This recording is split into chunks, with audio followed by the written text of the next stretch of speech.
부활절 이후 네 번째 주일 우리에게 주시는 하나님의 말씀은 마태복음 14장 22절에서 33절 신약성경 24쪽에 있는 말씀 제가 받들어 읽습니다. 예수께서 즉시 제자들을 재촉하사 자기가 무리를 보내는 동안에 배를 타고 앞서 건너편으로 가게 하시고 무리를 보내신 후에 기도하러 따로 산에 올라가시니 저물매 거기 혼자 계시더니 배가 이미 육지에서 수울이나 떠나서 바람이 거스름으로 물결로 말미암아 고난을 당하더라. 밤 4경에 예수께서 바다 위로 걸어서 제자들에게 오시니 제자들이 그가 바다 위로 걸어오심을 보고 놀라 유령이라 하며 무서워하여 소리 지르거늘 예수께서 즉시 이르시되 안심하라 나니 두려워하지 말라. 베드로가 대답하여 이르되 주여 만일 주님이시거든 나를 명하사 물 위로 오라 하소서 하니 오라 하시니 베드로가 배에서 내려 물 위로 걸어서 예수께로 가되 바람을 보고 무서워 빠져가는지라 소리질러 이르되 주여 나를 구원하소서 하니 주께서 즉시 손을 내밀어 그를 붙잡으시며 이르시되 믿음이 작은 자여 왜 의심하였느냐 하시고 배에 함께 오르매 바람이 그치는지라 배에 있는 사람들이 예수께 절하여며 이르되 진실로 하나님의 아들이로소이다 하더라. 아멘.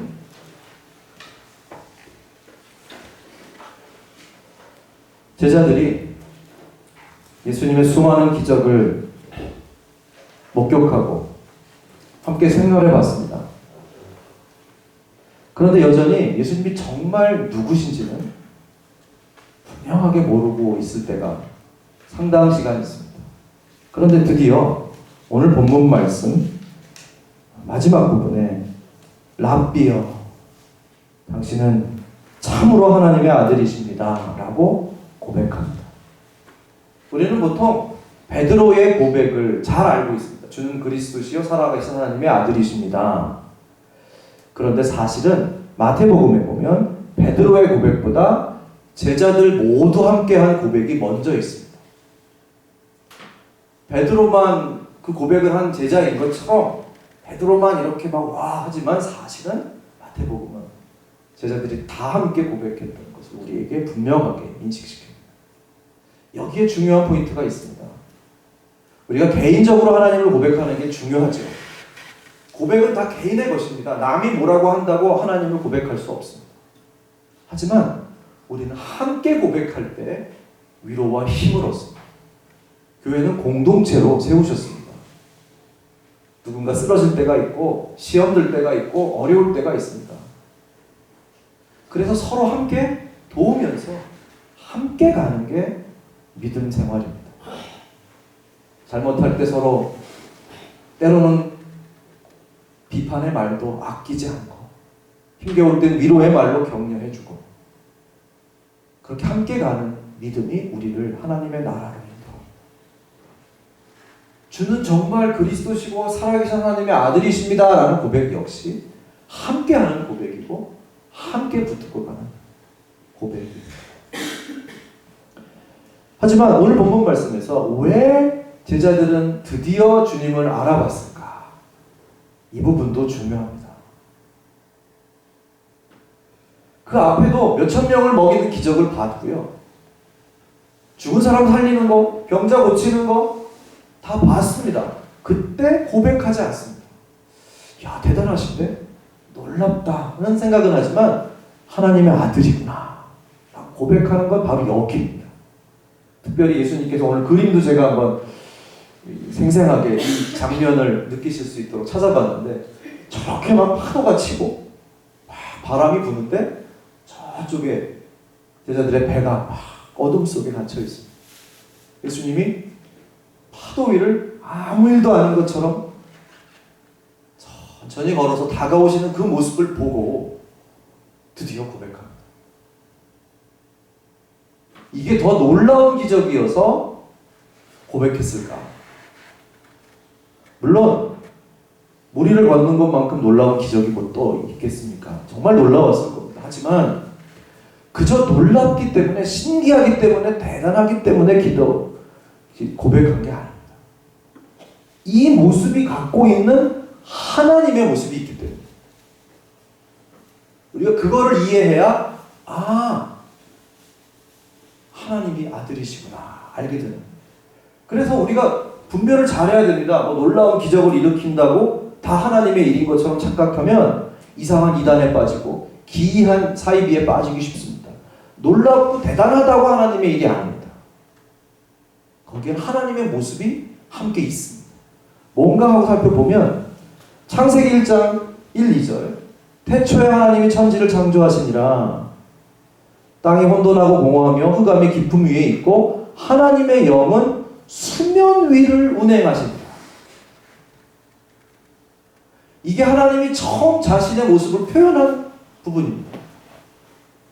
하나님이 어디에 계십니까? 수면 위를 움직이고 계시는 겁니다. 하나님의 첫 모습은 수면 위를 걸어가시고 움직이시는 영이셨어요. 그런가 하면 욥기 9장 8절을 보시면 그가 홀로 하늘을 펴시며 바다 물결을 밟으시며. 욥이 고백하는 하나님의 모습도 거친 바다를 밟고 가시는 하나님입니다. 다른 데도 몇 군데도 찾아봤습니다. 하박국에도 있습니다. 주께서 말을 타시고 바다 곧 큰 물의 파도를 밟으셨나이다. 하박국이 고백하는 하나님의 모습도 큰 물결 치는 바다를 말을 타고 나아가시는 하나님입니다. 하나만 더 봅니다. 시편 77편 19절입니다. 주의 길이 바다에 있었고 주의 고든 길이 큰 물에 있었으나 주의 발자취를 알 수 없었나이다. 성경 도초에 하나님은 거친 파도 그것을 밟고 나아가시는 모습입니다. 왜 이런 모습이었을까? 당시에 팔레스틴 지역에서는 큰 물이 범람하면 홍수가 나서 죽고 어려운 일을 당하는 게 두려운 사건이었어요. 큰 트라우마가 됩니다. 하나님은 그 거친 파도와 죽음 같은 물결을 잠재우시고 그것을 짓밟아서 승리를 이끌으시고 우리에게 질서와 평화를 주시는 하나님이셨습니다. 그러니까 하나님을 그렇게 표현한 겁니다. 이야, 저렇게 큰 물결이 나고 홍수가 나도 우리 하나님은 그걸 밟고 길을 내시는 분이야. 이집트에서 나오는 출애굽도 역시 큰 물을 가르시고 길을 내서 오시는 하나님 아니셨습니까? 오늘 다시 본문 말씀으로 돌아가 보시면 바로 그 모습인 겁니다. 큰 파도와 물 위를 걸어오시는 저 누군가는 하나님의 모습이었다. 나를 죽음처럼 덮쳐올 것 같은 파도. 제가 실내 수영장에서 수영을 오래 하고 나니까 이제는 바다 수영이 겁나겠구나 싶습니다. 실내 수영장 밝죠? 물 깨끗하죠? 파도 없습니다. 라인을 수영하는 교통 질서가 있어서 오른쪽으로만 수영해, 왼쪽으로 수영하면 안 됩니다. 그럼 부딪히니까. 아무도 부딪히지 않고 잘 수영하세요. 근데 바다에 가면 파도 치고 밑에는 까맣고 무섭겠구나. 바다는 무서운 공포와 죽음을 상징합니다. 하나님은 우리의 인생이 파도같이 무섭게 우리를 흔들어 놓을 때, 파도 없는 인생이 어디 있겠습니까? 바람 잘 날아왔다. 인생을 살아가다 보면 그게 진짜 그렇구나 싶은 일들이 적지 않습니다. 멀미를 하고 어떡하나 큰일 났다 싶은 일들이 늘 이어집니다.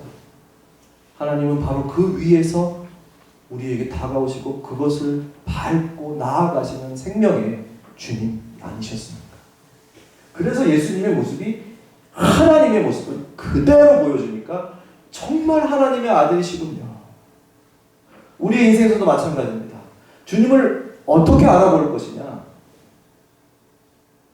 기적을 베풀어서가 아니라 성공을 주셔서가 아니라 잘 보시면 이 장면에서 예수님이 파도야 잠잠하라 해서 딱 멈춰놓고 물을 가르시고 땅으로 걸어오실 수도 있는 겁니다. 근데 파도는 그대로 두셨습니다. 파도를 없애지 않으셨습니다. 그 파도 그대로를 밟고 오십니다. 우리 생의 문제와 어려움들을 주님이 왜 안 없애주실까? 그냥 깨끗이 정리해 주시고 문제 하나도 없고 파도 하나도 없는 실내 수영장 같은 인생을 주시면 좋겠는데 그러지 않으시지 않습니까? 문제는 문제 그대로 두시고 그걸 이겨내는 삶을 보여주십니다. 그걸 받아들이고 밟고 살아가는 삶을 보여주십니다. 그게 정말 믿음의 능력 있는 삶이라고 보여주시는 겁니다. 하나님 이 파도 속에서 주님이 나와 함께 계시고 이 불안 속에서 나와 함께 계시고 이 공포 속에서 하나님 나와 함께 계시는군요. 괜찮습니다. 주님 함께 가겠습니다 할 때 정말 깊고 성숙한 신앙으로 우리가 자라납니다. 그곳에서 우리가 하나님 정말 하나님의 아들이시군요 고백할 때 그 고백의 깊이는 다를 겁니다. 이것도 잘 되고 저것도 잘 되고 늘 승승장구하고 성공하고 걱정 근심 하나도 없을 때 하나님이시군요 하는 거하고 여기서 하나님이군요 하는 거하고 전혀 다릅니다. 우리 파도 속에서 파도 위에 주님과 함께 있는 그 놀라운 은총과 고백을 놓치지 않으실 수 있으면 좋겠습니다. 그럼 이 다음 장면이 또 중요해집니다. 이제 베드로입니다. 베드로는 늘 먼저 나서는 저요 하는 뭐 그런 제자였던 것 같습니다. 그런 일을 보고 나니까 베드로가 대답하여 이르되 주여 만일 주님이시거든 나를 명하사 물 위로 오라 하소서. 용기가 대단하지 않습니까? 다른 사람들 유령인가 보다 하고 막 놀래있고 주님이라고 하시는데도 뭔가 어떻게 할지 모르는데 베드로는 주님이십니까? 그럼 저도 무리를 걷게 해주시옵소서. 근데 우리가 다 알고 있지만 베드로가 배에서 물 위로 걸어가다가 바람을 보고 무서워서 빠집니다. 그때 소리 질러서 주여 나를 구원하소서. 예수님이 쉽게 손을 잡아주시고 붙잡으시며 이르십니다. 믿음이 작은 자요 왜 의심하였느냐. 먼저 나섰다가 큰 실패를 사람들 다 보는 앞에서 당하고 책망도 받았습니다. 왜 군대에 제가 사병 시절에 선배들이 그런 얘기 하더라고요. 너무 앞에도 가지 말고 너무 뒤에도 가지 말고 너무 나서다가 잘못하면 혼날 거고 너무 뒤에 있으면 늦었다고 혼날 거니까 중간쯤 안전하게 가라고. 그래야 편안하게 군생활 하는 거라고. 근데 이건 내가 정말 발전하고 싶고 배우려는 마음이 아니고 그냥 사고 없이 군대 생활 잘 때우려는 마음 아닙니까? 내가 진짜 배워야겠다. 여기서 내가 뭐 하나 배워서 다른 사람 돼야지. 이게 인생의 기회야 라고 생각하면 나서서 실패하고 부딪히고 깨져서 배워야 성숙해지는 거 아닌가. 베드로는 배우려는 제자였던 것 우리에게 분명하게 보여줘요. 실패를 통해서 배우지 않으면 물에 빠져서 올라오는 걸 어떻게 배우겠습니까? 주여 내가 절대로 배신하지 않고 주님과 함께 죽겠습니다 하고 외친 제자니까 실패에 낭망도 해보는 거고 주님 오셔서 너 나 사랑하냐 해서 다시 일어나는 법도 배우는 겁니다. 주님께서는 배우게 하셔서 성숙하게 하시는 선생님이셨습니다. 12제자도 다 배신하지 않겠다고 약속했었고 12제자가 다 배신하고 도망갔습니다. 하지만 그 실패를 겪고 배웠기 때문에 12제자는 다 순교의 길을 갑니다. 그 실패를 통해 배우지 않았다면 그 길을 갈 수 있었을까? 우리 자꾸 넘어지는 일이 있습니다. 매주 오면 또 회개해야 되고 또 회개해야 되고 하는 게 지겹고 어떨 때는 부끄럽습니다. 야, 이 기도를 또 해야 되나? 그 과정을 통해 배우려 한다면 또 해야 되는 거. 죽을 때까지. 우리가 언제 완전해지겠습니까? 죽을 때까지 주님 앞에서 실패하고 일어서고 실패하고 일어서고 신앙의 성숙을 배울 때 사람들이 우리를 통해 하나님을 볼 겁니다. 야, 저 사람 물에 자꾸 빠지는 것 같은데 그런데 또 일어나더라. 저 사람 저 정도로 어려운 일 겪었으면 다 포기할 것 같은데 근데 어떻게 또 일어나네. 대단한데 어떻게 그럴 수 있는 거지? 거기서 우리가 하나님을 보여줄 수 있습니다. 하나님 살아계시다는 건 말로 복음을 전한다고만 되는 게 아니라 예수님이 지금 몸으로 파도 위를 걸어가는 걸 보여주신 것처럼 우리도 파도 위를 걸어갈 때 사람들은 하나님의 아들이구나. 베드로도 걸어서 그 길을 배운 거 아닙니까? 예수님만 우리를 거두라는 게 아니었습니다. 베드로도 걷게 허락해 주십니다. 신앙의 삶이라는 게 다 파도 위를 걷는 것이기 때문에 그 일을 걷도록 우리를 초대하시는 주님의 부르심 앞에 오라, 오너라 말씀하실 때 주님 가겠습니다 하고 무리를 걷고 빠지고 다시 올라오고 빠지고 올라오고 우리 그렇게 주님과 함께 동행하시는 은총을 한껏 누리시는 주님의 아들, 딸들 되시기를 간절히 축원드립니다.